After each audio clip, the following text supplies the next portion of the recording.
Last night, or yesterday, history was made in Singapore when North Korean leader Kim Jong-un and the guy in the White House signed a very broad pledge to denuclearize the Korean peninsula.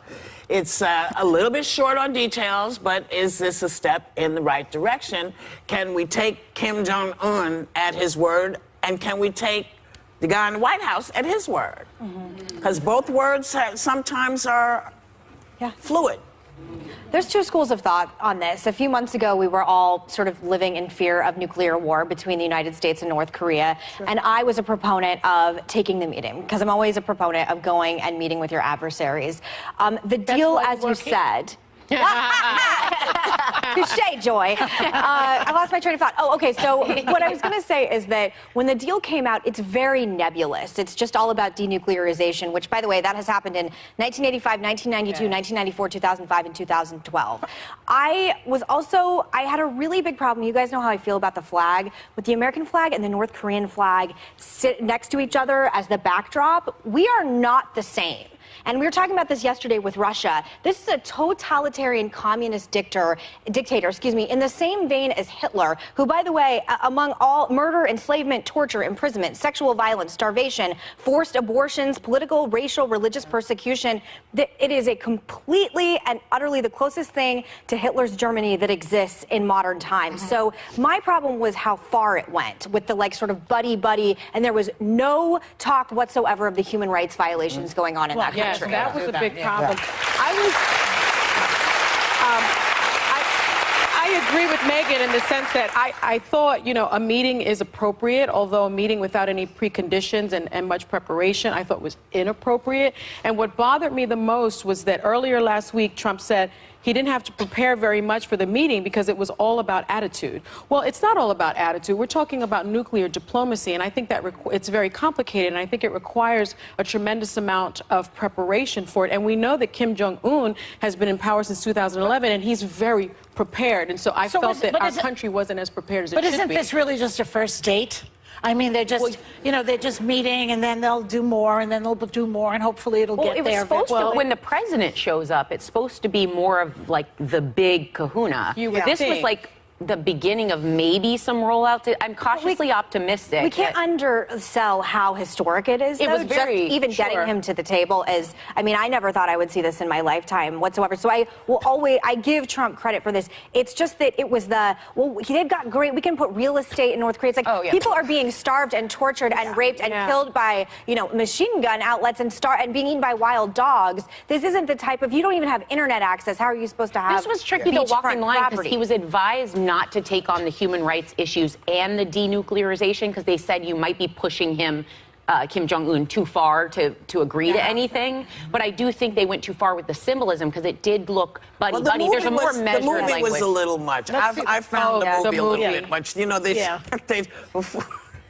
Before it was a trailer. Yes, it was a trailer for the world as it could be. I think that was how they sort of put it together. But, take a look. Destiny Pictures presents a story of opportunity, a new story, a new beginning, one of peace, two men, two leaders, one destiny. A story about a special moment in time when a man is presented with one chance that may never be repeated. What will he choose? To show vision and leadership?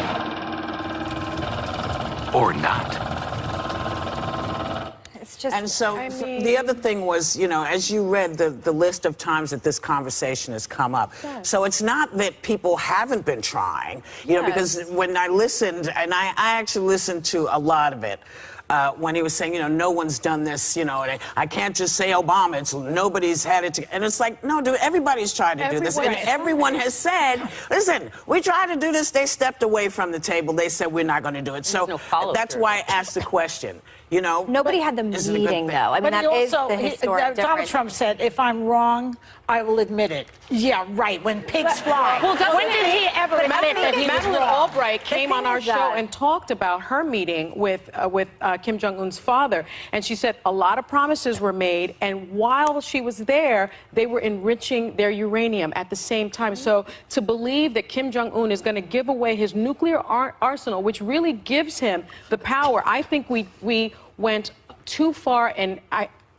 perhaps Nothing's giving really him happened validity. yet, No, so we haven't yes, gone too giving him far. validity. We haven't gone too far because nothing's happened When yet. you That's said what it's my point historic was. that far the by president meeting with win. him. So now we went too far by even meeting with him. I think with You by just getting said credibility. I think the president meeting with him without any preconditions certainly gave him the credibility that he But it wants. could have gone worse, and which that is the perhaps was going whereas a this little meeting too could have far. been more clear and could have gone better.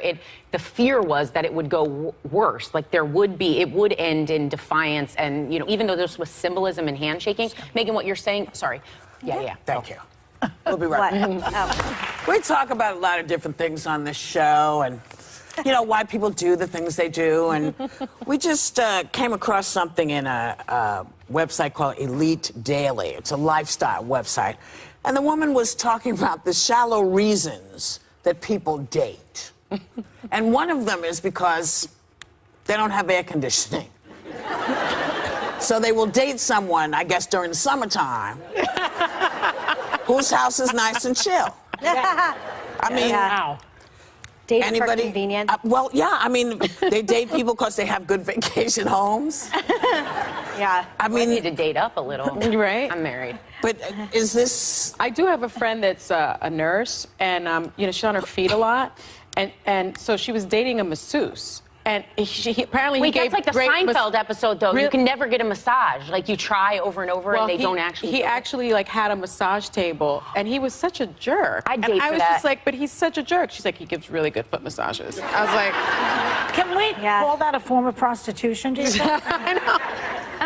Sex for money? But I dated a Sex guy for one air time conditioning? Well, they're not recently. putting out. They but- might be nuzzling. Oh, come on. But sometimes you date people just because, I remember when I was single, especially when I was living in LA, that I would just go out with almost anybody if they asked me, because I wanted to, dating is all about meeting new people. And there was one guy that I didn't like him at all, and I thought he was very arrogant, but I really liked that he picked me up on his date on his motorcycle. And he kept picking me up on his motorcycle. And I liked riding around on it, so that was the only reason I kept.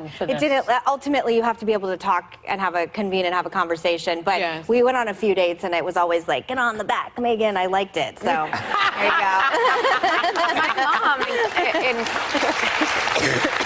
get on the back, Megan. Yeah. My mom in college said she used to go on dates just to get a meal because she was paying for college herself, so she'd go for a hamburger. Yeah.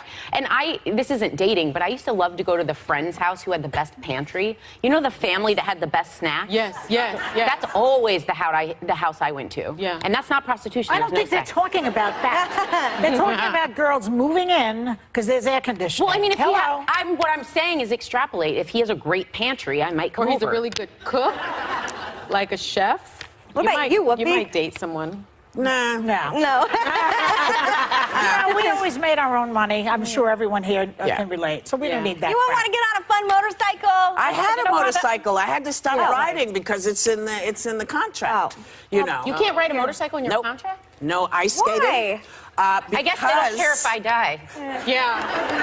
I was to say, I don't have that in mind. It's Really? There was a spate of motorcycle accidents in the sort of early 90s, because everybody had a bike, and somebody opened the door, and it's the biggest thing to knock motorcycles off the road is somebody opening the damn door.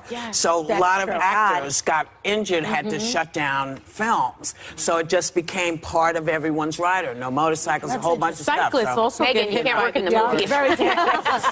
Well, you can now, but then no. But you know what? There's more. We'll be back.